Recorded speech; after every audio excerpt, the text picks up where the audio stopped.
Ile swali ambalo wafanyabiashara wengi sana wanakuwa wanajiuliza kwamba kwa nini mimi biashara yangu inakufa? Sasa mimi ngoja nikwambie, biashara haifi kwa bahati mbaya, bali inakufa mdogo mdogo kutokana na mfanyabiashara haiki umakini au haiki nguvu katika maeneo makubwa manne.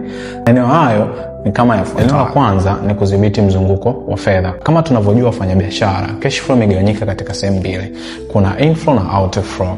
Sasa unakuta wafanyabiashara wengi wanaamini katika kile kinachoingia, wanachokiuza ndio wanahisi kwamba wanatengeneza faida. Lakini ukweli ni kwamba kuna kile kinachotoka. Wengi wanashindwa kukizingatia. Hapa tunazungumzia ni yale madeni unayokopesha watu, tunazungumzia pesa zako ndogo ndogo ambazo unazitumia, unazitoa kwenye draw. Hizo zote ni mzunguko wa fedha. La pili ni eneo la mifumo na kumbukumbu. Tunapozungumzia mfumo, nazungumzia kitu gani? Nazungumzia ile mifumo sahihi ambayo inaweza ikatrack mzunguko wa inventory yote unapoingia na unapotoka, na pia mauzo yote yanapofanyika, kinachoingia na kutoka chote kinaweza kusimamiwa na mfumo sahihi. Eneo la tatu ni eneo la wateja.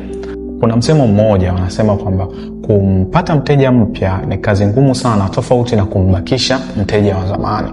Sasa katika hawa wateja, ukishindwa kudhibiti wateja au kushindwa kuhakikisha wale waliokuwepo mwanzo wanabaki, basi ujue kabisa biashara yako inafeli. La nne ni eneo la ufanisi na gharama.